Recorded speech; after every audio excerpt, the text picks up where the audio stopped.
Decoding Chhattisgarh समाचार, ये वो पहल है जो हमने शुरू की है और आज 16 सितंबर के समाचार जानेंगे बारी बारी से। मेरा नाम शेखर है और अब शुरू करते हैं। पहला समाचार, 100% छत्तीसगढ़िया सरदार के नाम से जाने जाते थे।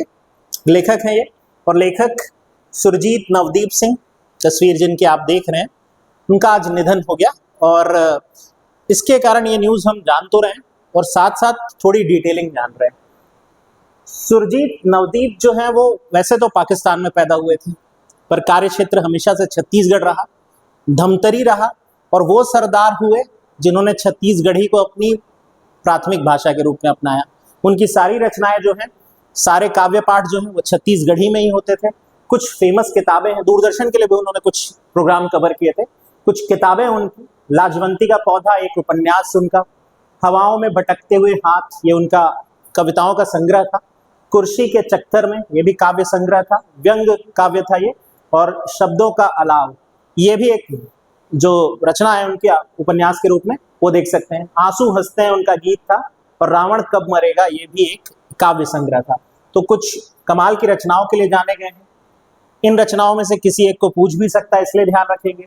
जैसे कि मैं बताया, 1 जुलाई 1937, जन्म स्थान पाकिस्तान है।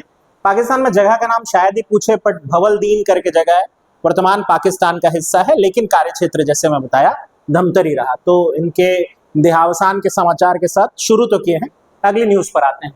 डीएमएफ की राशि खर्च करने के नए प्रावधान की घोषणा हुई है। बजट में भी इसकी बात की गई थी।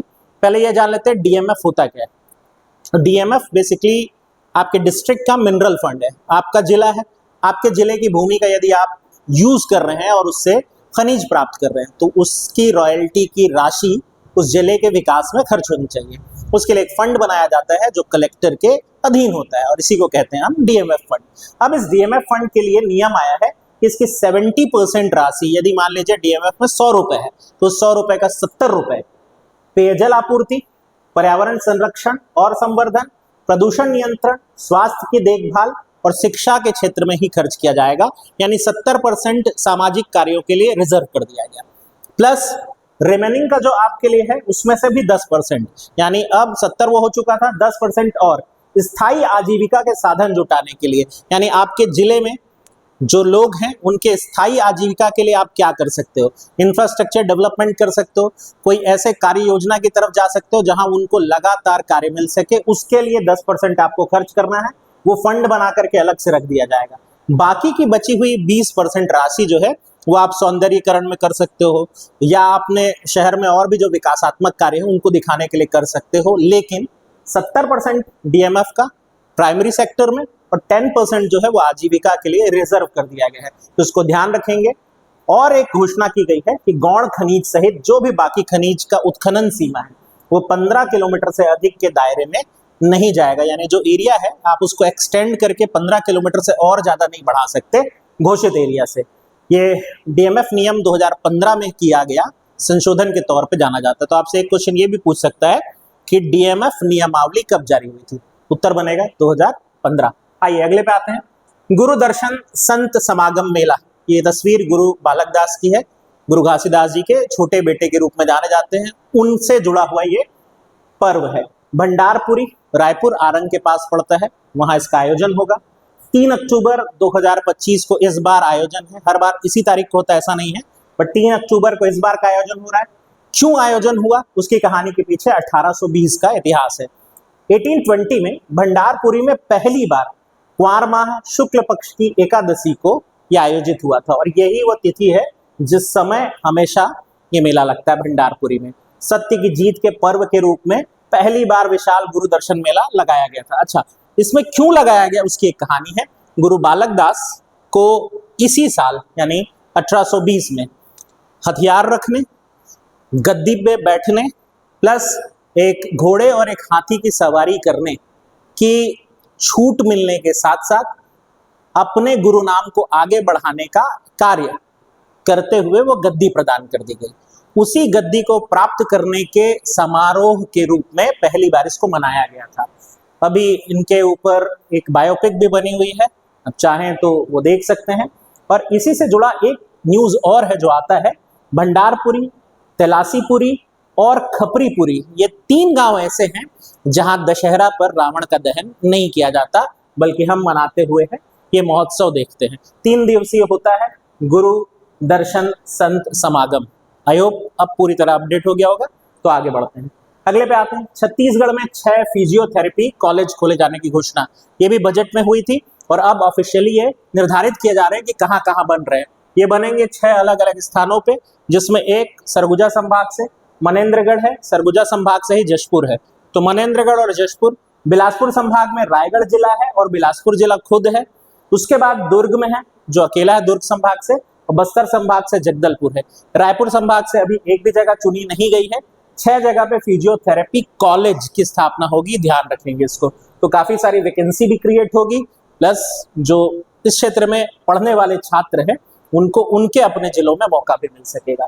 प्रति केंद्र के लिए 14 करोड़ रुपए की राशि, 13 दशमलव समथिंग है, राउंड फिगर 14 करोड़ पकड़ते हैं, तो कुल 84 करोड़ रुपए जारी कर दिए गए हैं। स्वास्थ्य मंत्री हैं श्याम बिहारी जायसवाल, जिन्होंने इसकी ऑफिशियल घोषणा की। अगली न्यूज पर आते हैं, युद्ध में शहीद सैनिकों के लिए नई घोषणा। मुख्यमंत्री के नेतृत्व में कल एक बैठक हुई, अहम बैठक विष्णुदेव साय जी के नेतृत्व में, और कुछ 3-4 अनाउंसमेंट हुई। इस अनाउंसमेंट में लगभग जो पुरानी दर थी, जो सहायता राशि की या सम्मान राशि की थी, उसमें 2.5 गुना की वृद्धि जो है वो की गई है। क्या क्या है?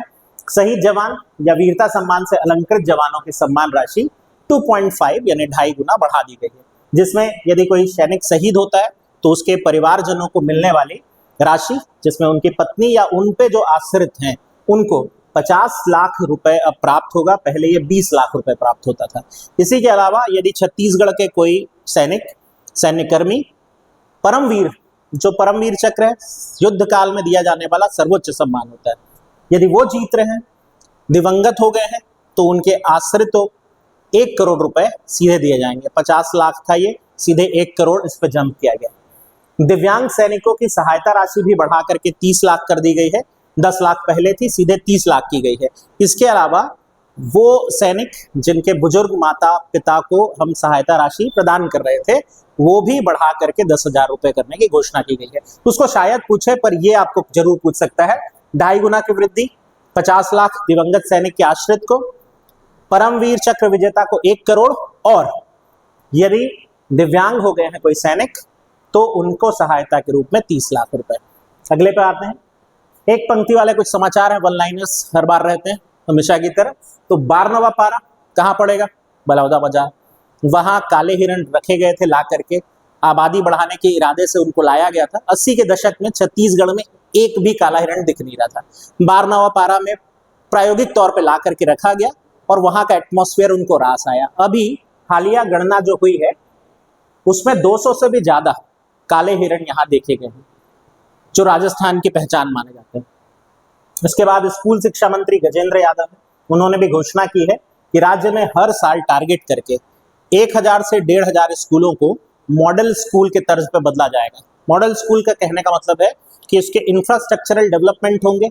इंफ्रास्ट्रक्चरल डेवलपमेंट मतलब स्कूल की अधोसंरचना तो बढ़िया बनाई जाएगी, लैब बढ़िया की जाएगी, और वहां जो बाकी जो सुविधाएं मिलती है शिक्षण से जोड़ करके उसको आधुनिक किया जाएगा। ये भी एक अनाउंसमेंट है। इसके बाद क्या है हमारे पास, हर जिले में नवोदय और केंद्रीय विद्यालय खोले जाएंगे, ये भी प्रपोजल भेजा गया है। अब ये हो जाए तो कितनी सहूलियत हो जाएगी, पर बहरहाल ये सिर्फ प्रस्ताव है। फिर है झांसी यानी बछेला मटामी, ये हार्डकोर नक्सली थी। हाल ही में इनके पति के मारे जाने के बाद इसने भी आत्मसमर्पण कर दिया है। 8 लाख रुपए का इनाम था इस पे, तो ये आत्मसमर्पण की घटना हुई है। लोन वर्राटू अभियान चल ही रहा है।